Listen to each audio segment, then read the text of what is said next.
শায়েখ, আমি আলহামদুলিল্লাহ, সৌদি বলেন আরব তো। জেদ্দা থেকে বলছিলাম। একটা কথা বলেন। হলো, আমি কিছুদিন আগে একটা বিষয় জানতে পারছি, সেটা হলো মদিনায় নাকি জিন পাহাড় আছে। তো ওই পাহাড়ের রাস্তার ওখানে নাকি গাড়ি উল্টা দিক চলে, কথাটা কতটুকু সত্য? বলছি যে মদিনায় জিন পাহাড়, এই যে জিন পাহাড় বা ওয়াদিল জিন, জিন পাহাড় তো নয়, জিনের মাঠ ময়দান। এই নামটি ওয়াদিল জিন বলে, এটা ইন্ডিয়ান, পাকিস্তানি, বাংলাদেশিদের কাছে এই নামটি। আরবরা এই নাম জানে না, বুঝছেন না? কারণ ইন্ডিয়া, পাকিস্তান, বাংলাদেশের লোকদের মাঝে কুসংস্কার বেশি রয়েছে। মনে করে যে এই এলাকায় গাড়ি বন্ধ থাকে, একবারে গাড়ি স্টার্ট বন্ধ, তারপরে যে চলছে এত স্পিডে, 80 100, আমি নিজে দেখেছি, 80 100 120 পর্যন্ত উঠে যাচ্ছে। তো জিনেরই মনে হয় এখানে কোনো কাজ কারবার আছে। এটি ভ্রান্ত কথা, এই তথ্য ভুল। তিনটি কল্পনা জল্পনার মধ্যে এটি ভুল। দ্বিতীয় হচ্ছে যে এখানে জায়গাটা ঢালু, সেই জন্য এত স্পিড উঠে যাচ্ছে বিনা স্টার্টে, গাড়ি স্টার্ট ছাড়া। এটাও ভুল, এত বেশি ঢালু না সে জায়গাটি।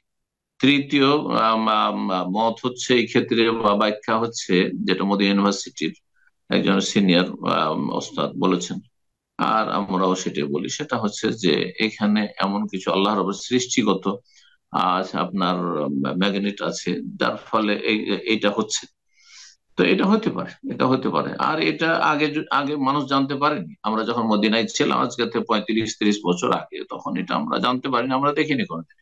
কিন্তু এই 10 15 20 বছর থেকে, হয়তো এটা 15 বছর থেকে এই জানা গেছে।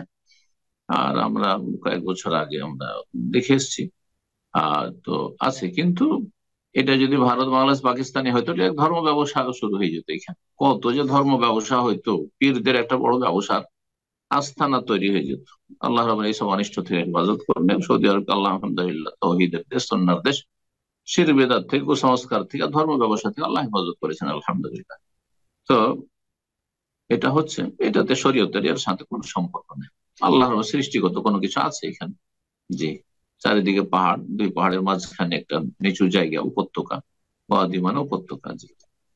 আরেকটা প্রশ্ন হলো, আমি মনে করেন এই যে এমন জায়গায় কাজ করি, মসজিদটা একটু দূরে এখান থেকে।